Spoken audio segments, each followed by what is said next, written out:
한번 인사했으면 좋겠습니다. 예수님의 이름으로 환영하고 축복합니다. 예수님의 이름으로 앞뒤로도 한번 인사합시다. 예수님의 이름으로 사랑하고 축복합니다.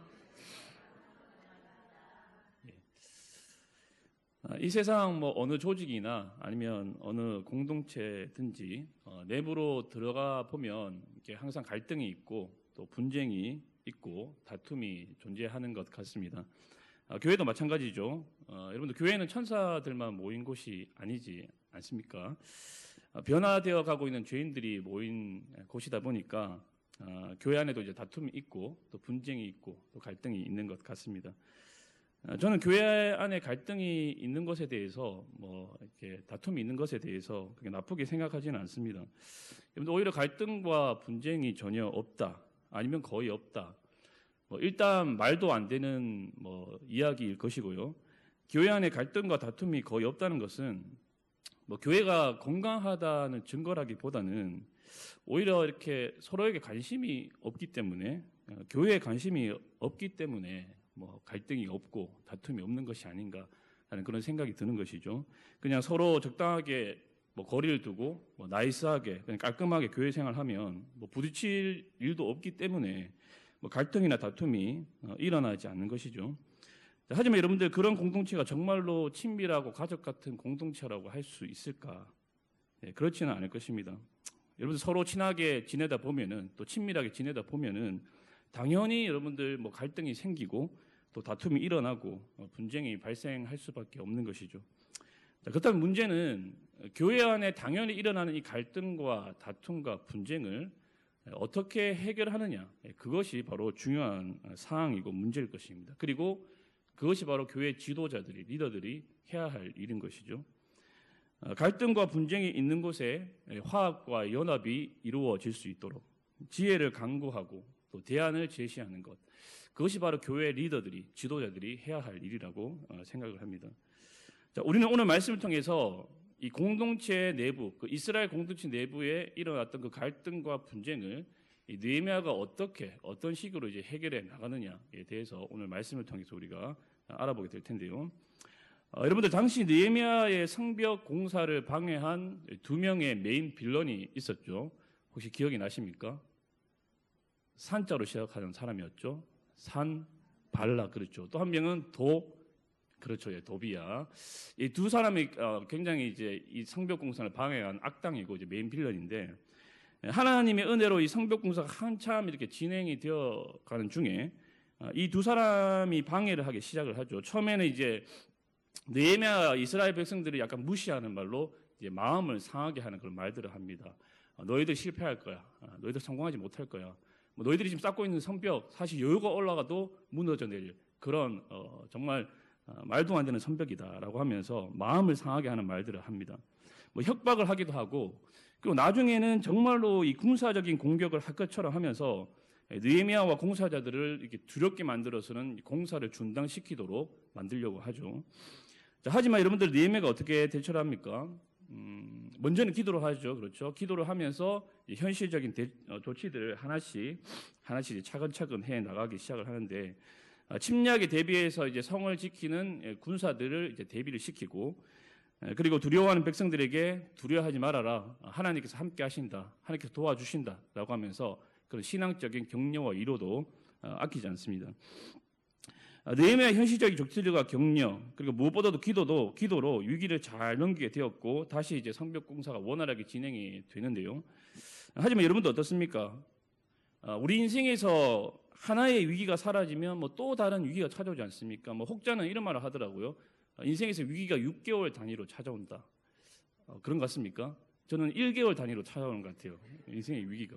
가정에서의 위기, 여러 가지 사역하면서의 위기들이 자주 찾아옵니다.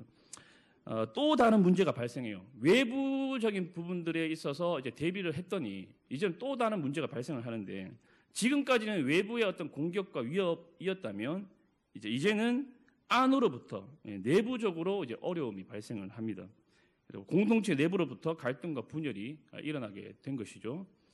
자, 그런데 여러분들, 이게 조금 심각한 것이 뭐냐면, 보통 한 조직이나 이 공동체나 나라가 무너지고 망하는 것은 사실 이 외부의 침략이나 아니면 외부에서 오는 어려움으로 인한 것 이야기보다는 물론 그것도 맞지만 보통의 경우에는 내부의 문제로 인해서 서서히 망해져 가는 경우가 다반사입니다. 우리가 잘 아는 그 대제국 로마도 사실 외세의 침략으로 망한 것이 아니라 그 전부터 내부적인 문제들이 계속해서 쌓여서 결국에는 나라의 국력이 약해지고 연합이 약해져서 영원할 것만 같았던 그 대제국 로마가 뭐 하루아침에 모래성처럼 무너져 내리는 그런 일을 겪은 것이죠. 자, 그렇기 때문에 여러분들 느헤미야가 이 공동체 내부의 문제를 제대로 해결하지 못한다면 이것은 성벽 공사는 물론이고 민족의 존립마저도 위협을 받을 수 있는 굉장히 심각한 상황인 것입니다. 여러분 내부의 갈등과 분열의 원인은 이랬습니다. 성벽 공사에 참여하는 가난한 사람들이 이제 돈이 없고 양식이 없다 보니까 이 부유한 사람들에게 밭과 집을 이렇게 담보물로 해서 양식을 빌리고 이제 돈을 빌리게 되었는데 이자가 너무 센 거예요. 이자가 높은 이자율로 인해서 뭐 원금은 고사하고 이자도 갚지 못하는 그런 상황에 처하게 된 것입니다. 가난한 사람들이. 그래서 저당 잡힌 뭐 집이나 밭도 부자들에게 다 빼앗게 되는 그런 상황. 심지어는 너무나 어려운 형편 때문에 자기 자식들을, 자녀들을 종으로 팔아야 되는 그런 상황까지, 그런 형편까지 된 것입니다. 자, 그런데 여러분들 문제가 뭐냐면 이런 일이 동족 간에 일어났다는 거예요. 외국인이나 이방인도 아니고 같은 민족, 한 동족 안에서 일어난 일이었기 때문에 가난한 사람들은 붕괴하면서 원망의 목소리를 내었습니다. 여러분들 유대인들의 고리 대급업은 옛날부터 굉장히 유명을 했습니다. 여러분들 셰익스피어의 작품 베니스의 상인 다들 아시죠? 읽어보셨죠? 네. 베니스의 상인을 보시면 이 샤일록이라는 유대인이 등장을 하는데 이 사람이 이제 유대인 고리 대금업자로 나옵니다. 거기서 그 책에서 돈을 빌려주고는 높은 이자를 이제 받아 먹으면서 사는 사람인데 예로부터 유럽인들이 고리 대금업을 하는 유대인들을 굉장히 이제 싫어했습니다. 별로 좋아하지 않았어요. 그래서 이 베니스의 상인이라는 책에도 보면은 이 유대인 샤일록을 굉장히 부정적으로 좀 다루고 있습니다. 자, 오늘 본문에서 보여지는 이 부자들 역시 고리 대금업을 좋아하는 유대인답게 그런 일들을 장애하고 있는 것이죠. 그런데 문제는 자신의 동족들에게 그런 짓을 하고 있다는 것입니다. 아마 이 부자들이 성벽 공사 이전부터 훨씬 이전부터 부자들이 이런 식으로 자기의 동족들에게 돈놀이를 좀 했던 것 같아요. 성벽 공사가 그런데 진행이 되면서 이제 이 문제가 불거져 나온 것은 공사에 참여한 사람 중에서 가난한 일들도 많았는데 이들이 성벽 공사에 매여서 생계를 유지할 수 없게 되다 보니까 이들의 형편이 더 심각하게 된 것이죠. 자, 거기에다가 그것도 힘든데 이게 설상가상으로 당시에 비까지 오지 않아서 흉년까지 겹친 그런 상황이 되었습니다. 그래서 뭐 양식이 더 없을 수밖에는 없는 것이죠. 자, 여러분들 현재 이스라엘 공동체는요 외부의 공격에 그친 게 아닙니다. 지금 뭐 방금도 처음에 얘기했지만 산발락과 도비아의 그 공격이 언제 올지 몰라요.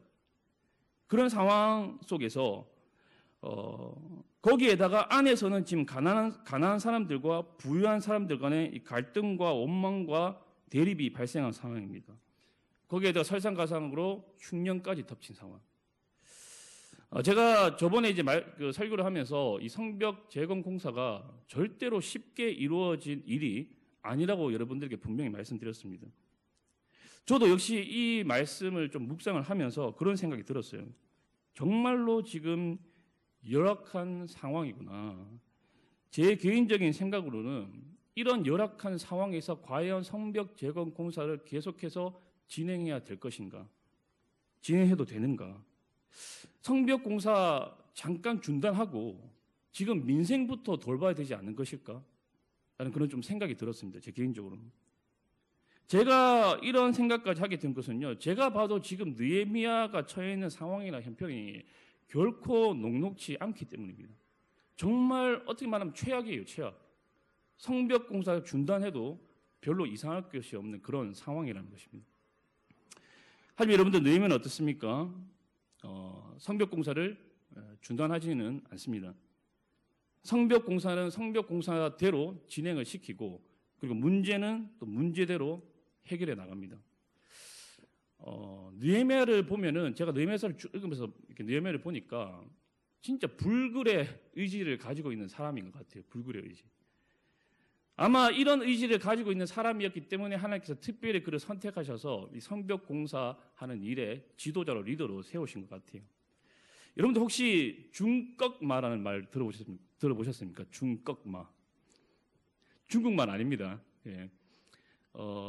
중꺽마가 뭐냐면 저도 처음에 들었을 때 중국어인 줄 알았는데 중요한 것은 꺾이지 않는 마음의 줄임말. 예, 아시는 분들 있을 거예요. 중요한 것은 꺾이지 않는 마음. 그걸 줄여서 요즘 세대들은 하여튼 모든 것을 다 줄입니다. 예, 중꺽마라고 이제 이야기를 하는데 여러분들 저는 느헤미야를 보면서 중꺽마가 생각이 났어요. 이 단어가 생각이 났어요. 와, 꺾이지 않는 의지, 꺾이지 않는 마음, 꺾이지 않는 추진력. 예, 그런 걸 가지고 있는 사람이 느헤미야인 것 같습니다. 근데 저는 느헤미야가 사실 태생적으로 꺾이지 않는 마음과 강한 의지를 가진 그런 막 그것을 타고난 게 가지고 있는 사람이라고는 생각을 하지 않아요. 그의 이 꺾이지 않는 마음과 의지는 제가 생각했을 때는 아마 기도로부터 주어지지 않았을까라는 그런 생각이 드는 것이죠. 여러분 그것을 어떻게 우리가 알 수 있습니까? 느헤미야서를 처음부터 끝까지 쭉 읽어보면 답이 나옵니다. 그렇죠? 느헤미야서 전체에 걸쳐서 느헤미야 기도가 여러분들 수시로 등장하고 있는 것을 우리가 확인을 할 수가 있어요. 여러분들 느헤미야가 왜 두렵지 않았겠습니까? 왜 불안하지 않았겠어요? 왜 힘들지 않았겠습니까? 그도 우리와 똑같은 성정을 가진 사람인데 그도 당연히 그의 마음속에 두려움이 있었겠죠. 적들은 쳐들어오려고 하지 내부에서는 온갖 그런 갈등과 분열들이 일어나고 있지. 한치 앞을 바라볼 수 없는 그런 상황 속에서 느헤미야가 어떻게 불안해하고 두려워하지 않았겠습니까? 하지만 그는 두려운 마음이 들 때마다 불안한 마음이 들 때마다 어떻게 했습니까? 그렇죠. 기도 자리에 나간 것이죠. 하나님께 기도로 나아간 것입니다. 그리고 그 기도를 통해서 그 열악한 상황 속에서도 꺾이지 않는 마음과 불굴의 그 의지를 하나님으로부터 받은 것이죠. 하나님으로부터 다운을 받은 것입니다. 그리고 그 기도 중에 하나님으로부터 받은 그 힘으로 온갖 시련과 방해와 어려움을 다 이겨내고 마침내 52일 만에 성벽 공사를 이루어낸 것입니다. 사랑하는 여러분, 기도가 우리 인생에서 여러분들 최고의 전략이라는 것을 여러분들 믿으십니까? 그 어떤 것으로도 대체할 수 없는 유일무이한 대안임을 여러분들 진정으로 믿으십니까? 예. 여러분들 그것을 확신하는 사람은 기도할 것입니다. 어떤 일이 있어도 기도의 자리를 끝까지 지키고 그 자리를 사수할 거예요. 저는 저와 여러분들이 그러한 사람들이 되었으면 좋겠습니다. 기도가 최고의 전략이라는 것을, 기도가 최고의 대안이라는 것을 분명하게 인식하고 확신하고 어떠한 일이 있든지 간에 기도의 자리를 지키며 나아가는, 사수하는. 그래서 여러 가지 두려운 그리고 불안한 그 상황 속에서도 두려움이 나를 잠식하고 불안이 나를 잠식한 그 상황 속에서 기도의 자리에 나가서 하나님께 정말 꺾이지 않는 그 마음과 의지와 그 힘을 얻고 돌아가는 저와 여러분들이 되었으면 좋겠습니다. 아멘이십니까? 예.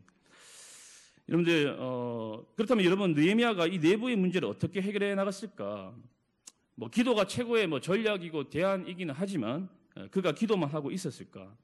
저번에 말씀드렸지만 느헤미야는 기도만 하는 사람이 아니었죠. 현실적인 조치도 적극적으로 취하는 그런 사람이었습니다. 여러분 어떤 문제에 대해 기도를 한 후에 그 문제에 대한 행동을 취한다는 것은 믿음이 없다는 뜻이 아니에요. 그렇죠? 기도했지만 하나님을 믿지 못해서 내 나름대로 이것저것 뭔가를 하는 것이 아니라는 것이죠. 오히려 기도한 후에 우리가 적극적으로 행동하는 것은 하나님께서 역사하실 것을 믿고 바로 행동하는 그런 행위입니다. 그러니까 기도를 완성시키는 일이라는 것이죠. 기도와 행동, 느헤미야는 이 균형이 정말로 잘 잡혀있던 그런 사람이었습니다. 느헤미야가 처음에 백성들의 이 원망의 소리를, 분노의 소리를 들었을 때 보시면 그 역시 이제 분노를 하는데요. 6절 말씀을 같이 한번 읽어볼까요? 6절 말씀입니다. 시작.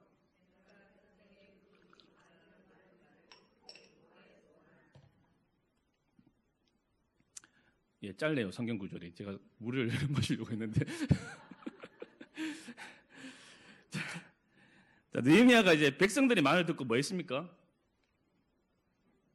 분노했습니다. 분노 맞죠? 노하였다라고 돼 있죠. 자, 여러분들 분노했다는 것은요 무슨 말이냐면 백성들의 그 고통에 아픔에 눈물에 뭐 했다는 말일까요? 공감했다는 말이에요. 그렇잖아요, 여러분들. 여러분들 이제 집사님들끼리 서로 만나서 이야기를 많이 담소를 많이 나누지 않습니까? 그래서 화나는 일들을 막 얘기를 하면은 그 듣고 있는 상대방 집사님이 어떻게 반응을 합니까? 뭐 이렇게 반응하지 않지는 않습니까? 당연히 같이 공감을 해서 같이 화를 내잖아요, 맞죠? 예. 뭐 슬픈 일이 있으면 슬퍼하기도 하고. 저는 여성분들 보면 참 특이한 것 같아요. 남자는 슬픈 일을 들어도 눈물이 안 나요. 근데 여성분들은 막 슬픈 얘기를 하면요, 막 공감을 하면서 막 같이 눈물을 흘려주는. 도저히 남자는 할 수 없는 그런 모습들, 너무 부럽습니다. 자, 공감했어요. 느헤미야가 분노했다는 말은 공감했다는 말입니다. 공감. 백성들의 아픔과 고통에 그냥 먼 산 바라보듯이 그냥 뭐 강 건너 불 구경하듯이 하지 않고 그들의 아픔과 고통에 분노를 느끼면서 거기에 이제 공감을 하다 보니까 자신도 분노가 일어나게 된 것이에요. 여러분 그렇죠. 분노가 다 나쁜 것은 아닙니다. 그렇죠? 나쁜 것은 아니에요. 정의로운 분노, 뭐 흔히 의분이라고 이야기하지 않습니까? 그 정의로운 분노는 사회의 그 악한 문제에 대해서 반대를 하게 만들고 또 그것을 시정할 것을 요구하고 그것을 교정하도록 만드는 원동력으로 작용을 하죠. 여러분들 한 나라의 악한 사회 구조나 제도가 바뀌지 않는 이유가 무엇 때문일까요? 왜 바뀌지 않는 것일까요? 그것은 지도자들이 악한 그 사회 구조나 제도에 의해서 고통을 받고 있는 그 백성들의 아픔과 눈물에 뭐하지 않기 때문입니까? 공감하지 않기 때문이에요. 공감을 못하기 때문이에요. 공감을 못하기 때문에 그런 악한 사회 구조나 제도를 그냥 가만히 내버려 두는 것이죠. 그래서 먼 산 바라보듯이 강 건너 불구경하듯이 하는 것입니다. 여러분 저번에도 말씀드렸지만 지도자의 가장 중요한 덕목 중 하나는 바로 공감하는 능력입니다. 공감하는 능력. 이것이 없으면 사회나 공동체가 존속하기가 힘듭니다. 느헤미야는 백성들의 부르짖음과 원망과 고통의 소리를 들었습니다. 들었어요. 그리고 공감했습니다. 그들이 가난하다고 해서 힘이 없다고 해서 그들의 목소리 자체를 차단해 버리거나 무시하지 않았어요.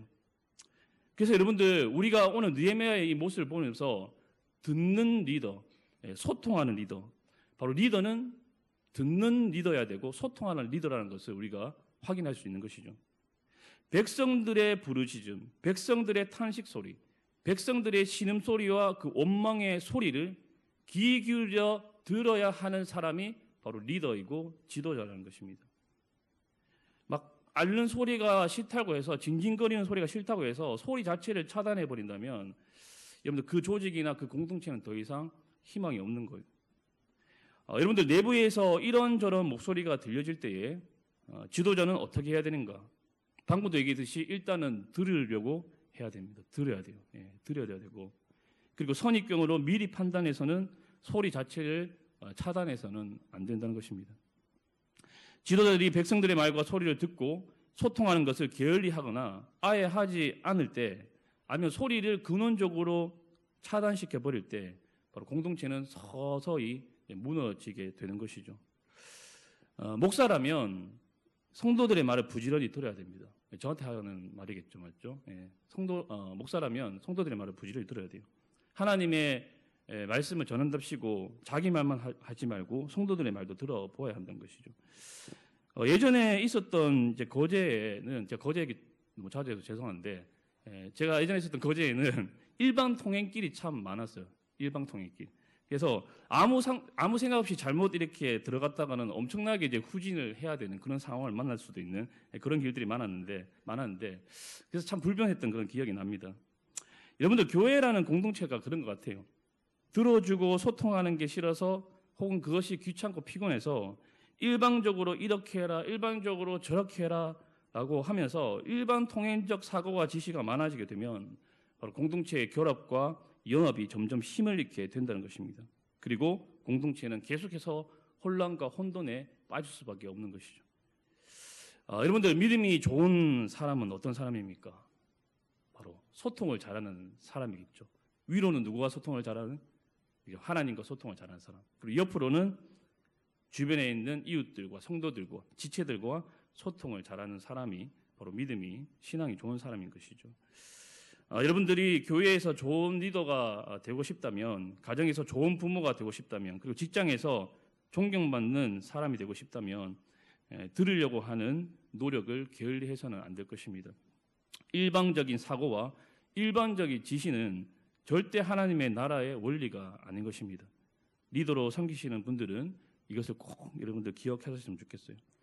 자, 그런가 하면 여러분들 느헤미야는 부자들과 귀족들이 동족들을 심하게 착취하고 있다는 소리에 당장이라도 분노해서 이제 불러서 뭐라고 이야기할 수 있었지만 그렇게 하지는 않습니다. 먼저 화를 조금 가라앉혀요. 가라앉히고 신중하게 이 문제에 대해서 이제 조사하고 정리하는 그런 시간들을 가지는데요. 여러분 7절 초반부를 한번 보십시오. 7절 초반부를 보시면 이런 구절이 나오고 있죠.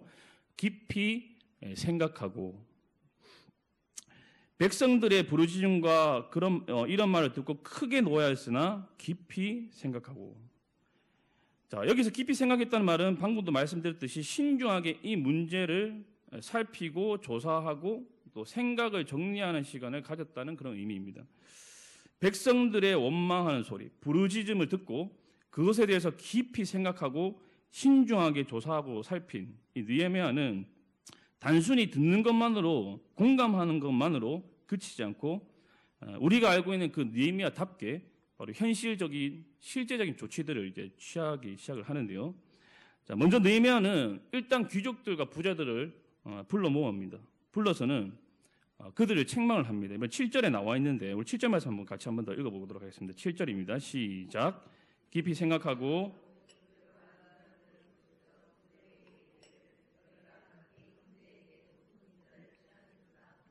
대회를 열고 그들을 쳐서. 자, 느헤미야가 지금 이 귀족들과 부자들, 리더들을 불러서 책망을 하고 있죠. 너희들이 지금 가난한 동족들에게 고리대금업을 하고 있는데 그래서야 되겠느냐? 이렇게 이제 책망을 한 후에 더 큰 이제 모임을 엽니다. 더 큰 대회를 열어서는 다시금 이제 부자들과 귀족들, 이제 지도자들을 모이도록 해요. 자, 여러분들 여기서도 보시면 이제 우리가 느헤미야의 그런 굉장히 지도자적인 모습을 볼 수가 있는데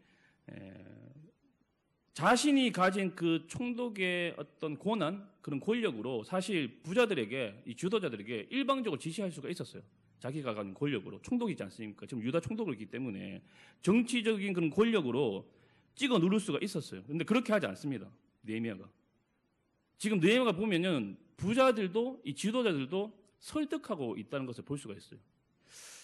여러분들 느헤미야가 여기 쭉 읽어보시면 완전히 가난한 사람들의 편에 서서만 이야기하지는 않습니다. 부자와 가난한 사람 사이에서 나름대로 좀 중도를 지키면서 타협판을 지금 제시를 하고 있는 거예요. 부자들과 귀족들을 그가 이렇게 설득을 합니다. 빌려준 돈 아예 받지 말자가 아니라 이자 정도는 감해주자는 거예요. 이자 정도는. 지금까지 그리고 그 받은 이자를 그 가난한 사람들에게 돌려주자라는 겁니다. 그리고 저당 잡은 그 밭과 집을 가난한 사람들에게 돌려주자라고 이렇게 이야기를 합니다. 여러분들 부자들의 입장에서 보면은 뭐 이자 놀이를 못하는 것이기 때문에 부를 더 늘릴 수 있는 기회가 좀 없어지는 경우이긴 하지만 빌려준 돈 자체가 아예 없어지는 것은 아닙니다. 결국은 이제 가난한 사람들에게 그 빌려준 돈은 받을 거예요. 느헤미야가 이제 부자들에게 부탁하는 것은 높은 이자를 받지 말자는 거예요. 이자를 받고 빌려주지 말자는 겁니다. 그리고 가난한 사람들로부터 받은 그 이자가 있으면 돌려주자는 거예요. 그리고 저당 잡힌 집값밭을 돌려주자는 것입니다. 그래서 부자들에게 있어서 뭐 결론적으로 얘기하자면 재산에 손해가 있는 것은 아니에요. 빌려준 돈을 나중에 받게 될 것이니까. 자, 이렇게 부자들과 귀족들은 느헤미야가 제시한 이 타협안에 수긍을 하고 그렇게 하기로 맹세를 합니다. 그러니까 이들이 이제 느헤미야에게 설득을 당한 것이죠. 그래서 여러분들 느헤미야가 이렇게 부자들을 설득을 하면서 그들에게 이렇게 그들의 순종을 이제 받아들이는 모습을 우리가 볼 수가 있어요. 자, 느헤미야가 여러분들 부자들과 귀족들을 설득한 방법을 구체적으로 여러분들 세 가지 정도로 좀 살펴볼 수가 있는데, 자, 첫 번째는 이 느헤미야가 공동체 의식과 동족 의식에 호소를 했다는 것입니다. 여러분들 8절을 한번 볼까요? 8절. 우리 8절을 한번 더 읽어보도록 하겠습니다. 시작. 그들에게 이르기를 우리는 이방인의 손에 팔린 우리 형제 유다 사람들을 우리의 힘을 다하여 도로 찾았거늘 너희는 너희 형제를 팔고자 하느냐 더구나 우리의 손에 팔리게 하겠느냐 하며 그들이 잠잠하여. 자, 지금 이 말씀을 보시면 이제 느헤미야가 이렇게 얘기하는 것이죠. 너희들이 지금 종으로 사고 파는 사람들은 외국인도 아니고 이방인도 아니라 너희들이 돌봐야 할 형제이다, 한 동포이다라는 것입니다. 그래서 동포들을 바벨론 포로에서 돌아오게 했는데 그런 동포들을 너희들은 지금 다시 포로가 되게 하고 종이 되게 한다는 겁니다. 너희들이 정말로 지금 이 가난한 사람들을 너희들이 막 사고 파는 그 사람들을 너희의 동족으로 생각을 한다면, 너희들이 한 형제로 생각을 한다면 그러한 일을 그치라는 것이에요. 자, 두 번째로 느헤미야는 이 지도자들에게 신앙의 호소를 하고 있습니다. 9절도 한번 보십시오. 9절을 보시면 내가 또 이르기를 너희의 송이 좋지 못하도다. 우리의 대적 이방 사람의 비방을 생각하고 우리 하나님을 경외하는 가운데 행할 것이 아니냐. 당신들 하나님 믿는 사람들 아닙니까? 하나님을 섬기는 사람, 하나님의 백성들이지 않습니까? 하나님을 믿고 따른다는 사람들이 어떻게 이럴 수가 있습니까? 라는 것이죠.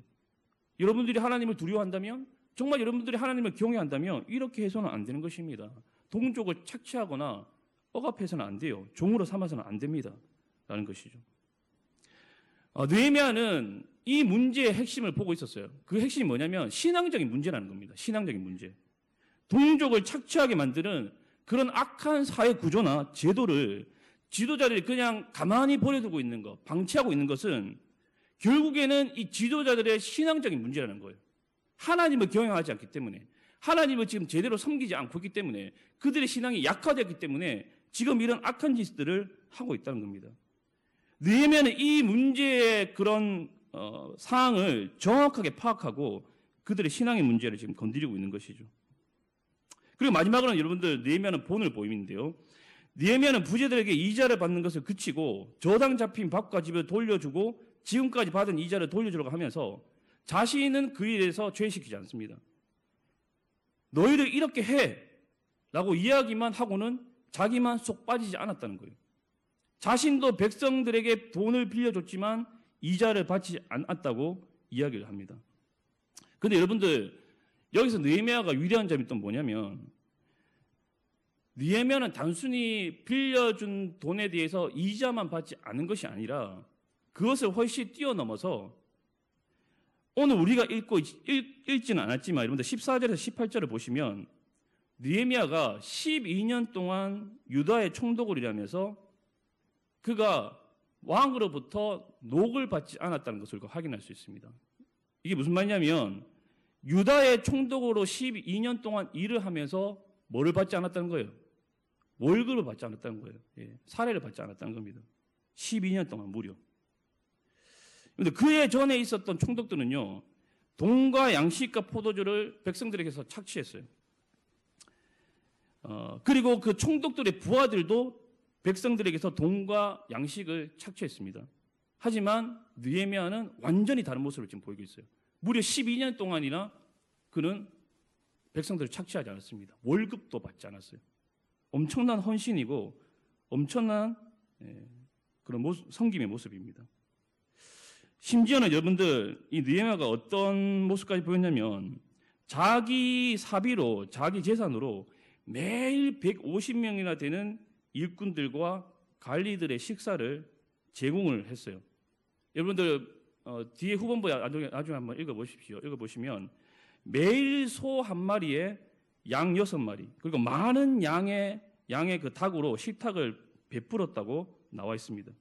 그리고 10일에 한 번씩은 각종 포도주까지 식탁에 올라올 정도로 그 식탁이 굉장히 풍성했다고 말씀하고 있어요. 그러니까 느헤미야는 지금요 자신의 것을 아낌없이 베풀고 있어요. 나누고 있습니다. 여러분들 느헤미야가 재산이 어느 정도 있었는지 잘 모르겠어요. 물론 이제 그가 재산이 많기는 했겠죠. 고위 관리였으니까 그 바벨론에. 하지만 12년 동안 월급 한 푼도 받지 않고 매일 어마어마한 양의 그 음식들을 제공을 했다고 한다면 아마 이 사람이 총독 직무를 마쳤을 때는 제가 생각하기에는 거의 빈털터리가 되지 않았을까라는 그런 생각이 드는 것이죠. 그런데 참 세상적인 눈을 봤을 때 정말이지 미련한 사람 같고 저렇게까지 할 필요가 있을까 하는 생각이 드는 그런 좀 느헤미야의 모습인 것 같아요. 여러분들 총독이라는 그 고위 관리를 하게 되면은 재산을 더 많이 불릴 수 있는 좋은 기회일 텐데 그는 오히려 어떻습니까? 빈털터리가 되는 섬김과 나눔과 베품을 통해서 그냥 빈털터리가 되는 그런 길을 미련하게도 선택을 합니다. 방금도 얘기했지만 인간적인 눈을 보면 바보 같은 모습이고 정말 정신 나간 그런 사람의 모습입니다. 이렇게까지 헌신하고 허비할 필요가 있는가라는 생각이 드는 것이죠. 그러나 여러분들 우리가 느헤미야서를 통해서 계속해서 살펴보듯이 느헤미야는요 입으로만 떠드는 그런 사람이 아니었습니다. 자신의 한 말에 대해서 본을 보이되 힘에 지나도록 본을 보이는 그런 사람이었어요. 이렇게 여러분들 힘에 지나도록 정말 자기의 모든 것을 바쳐서 헌신하고 희생하고 본을 보이는데 여러분들 그의 제안에 수긍하지 않을 사람이 도대체 누가 있겠습니까? 그렇게 모범을 보이는데 그렇게 본을 보이는데 그렇게 자신의 모든 것을 쏟아붓는데 그의 제안에 대해서 수긍을 하지 않은 사람이 어디 있겠습니까? 누가 반박하거나 반대의 입장을 표명할 수 있을까요? 여러분들 느헤미야의 이런 자기 희생적인 본은 부자들과 이 귀족들을 설득하게 만드는 가장 강력한 도구로 작용을 했을 겁니다. 사랑하는 여러분, 공동체를 향한 꿈과 비전이 있는 사람은 그렇죠. 느헤미야처럼 기꺼이 자신을 희생하고 기꺼이 자신을 헌신하고 공동체를 위해서 기꺼이 자신을 내어주는 그런 사람입니다. 여러분들 느헤미야의 희생과 헌신은요 인간적인 눈을 봤을 때 정신나간 일이고 이해할 수 없는 행동입니다. 하지만 여러분 어떻습니까? 공동체를 진정으로 사랑하는 사람, 공동체를 섬기는 것이 정말로 기쁨인 사람에게는 그것은 결코 정신나간 일이 아닙니다. 절대로 쓸데없이 허비한 일도 아니에요. 주님을 사랑하는 마음과 주님과 공동체를 사랑하는 마음이 자신의 손해와 희생을 악화하는 그 마음을 그냥 압도해버립니다. 압도해버려서 누가 시키지 않아도 자신의 것을 아낌없이 내어주게 된다는 것입니다. 여러분 그런 사람이 사도 바울이지 않습니까? 여러분들 그가 골로새서에서 이렇게 고백합니다. 나는 이제 너희를 위하여 받는 괴로움을 기뻐하고 그리스도의 남은 고난을 그의 몸된 기회를 위하여 내 육체에 채우노라. 여러분 괴로움과 힘듦을 좋아할 사람이 어디 있겠습니까? 그런데 바울은 좀 이상해요. 괴로움을 기뻐한다고 얘기합니다. 여러분들 그가 고통을 즐기는 이상한 사람이라서 그런 것입니까? 당연히 그렇지 않겠죠. 그가 겪는 괴로움은 교회를 위한 괴로움과 성도를 위해 겪는 고통이었습니다. 여러분들 주님을 사랑하기 때문에 사랑하는 주님의 공동체를 사랑하기 때문에 바울은 교회와 성도를 위해 겪는 괴로움과 어려움을 아무렇지도 않게 생각했다는 것입니다. 그러니까 방금도 얘기했듯이 주님을 사랑하는 그 마음이 공동체를 사랑하는 그 마음이 그 괴로움을 당하는 것보다 고통을 당하는 것보다 그 교회 때문에 성도 때문에 고된 수고를 하고 고생을 하고 고통을 당하는 것보다 더 커서 주님의 사랑에 압도되어 버려서 주님의 사랑에 사로잡혀 버려서 거기에 푹 잠겨서 교회를 위해 겪는 고난은 고생은 고생도 아닌 거예요. 그냥 기쁨이에요. 즐거움이에요. 감사인 거예요. 그런데 이것이 이해가 되는 것입니까? 우리 주님도 그렇습니다.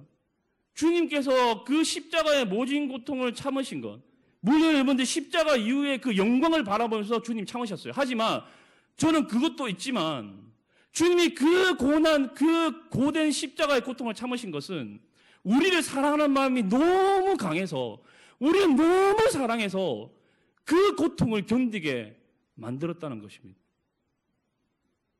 사랑하는 여러분, 교회를 섬기면서 아마 여러 가지 괴로운 일, 또 힘든 일들 또 스트레스 받는 일들이 여러분들 많으실 거예요.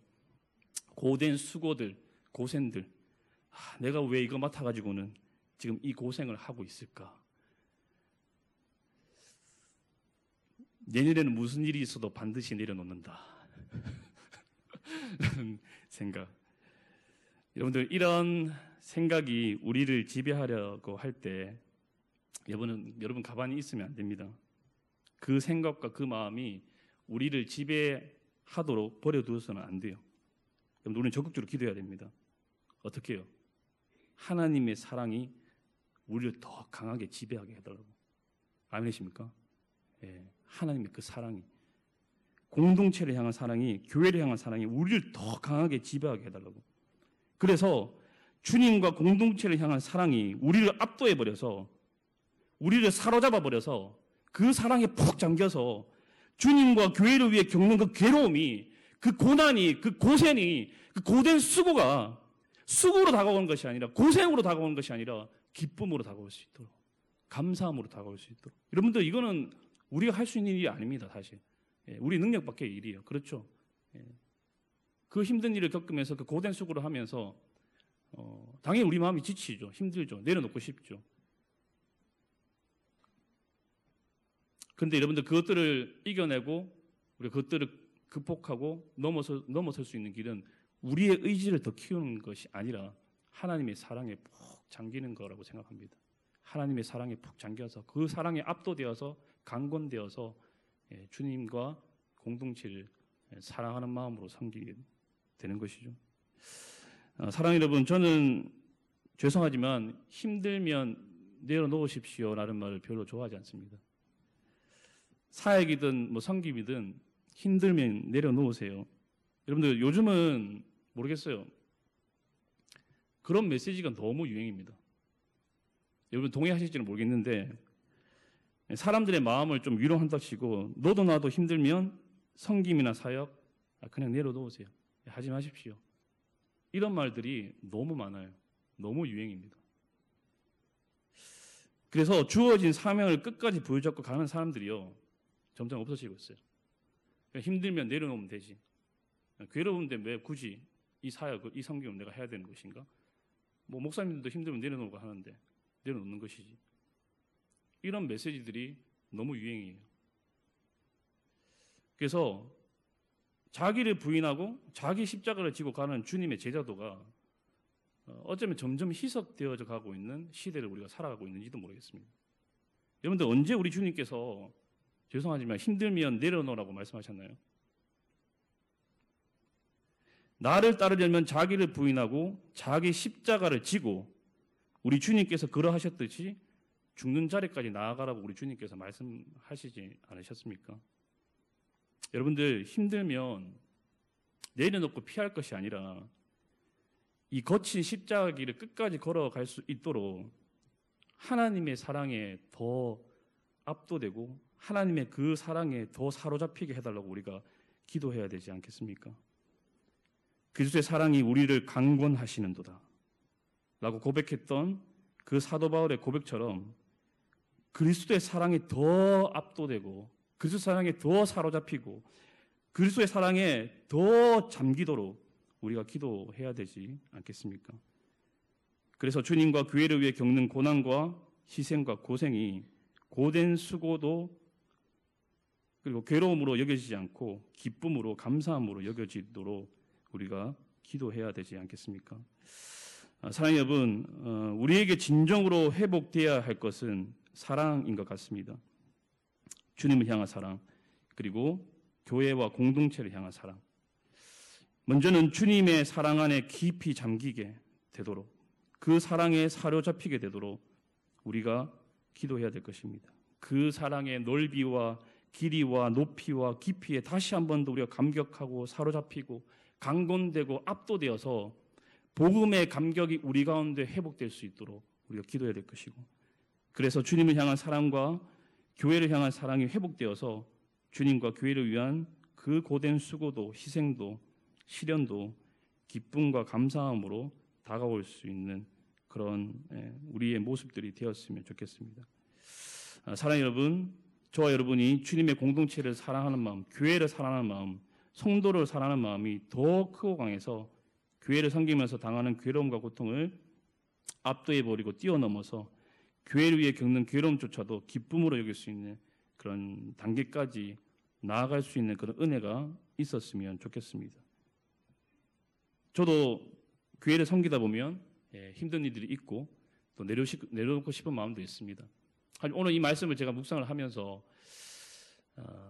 하나님 끝까지 제게 주어진 이 사역, 사명 부여잡고 갈 수 있도록 도와주시옵소서. 그런데 그것이 내 의지로 하는 것이 아니라 극기로 하는 것이 아니라 진짜 사도 바울처럼 주님의 사랑에 사로잡혀서 그리스도의 사랑에 강권되어서 그 사랑에 푹 잠겨서 억지로 하는 것이 아니라 정말로 그 사랑 때문에 기쁨으로 감사함으로 하는 그런 저의 사역, 섬김이 되게 하여 주옵소서. 그런 기도가 되어졌습니다.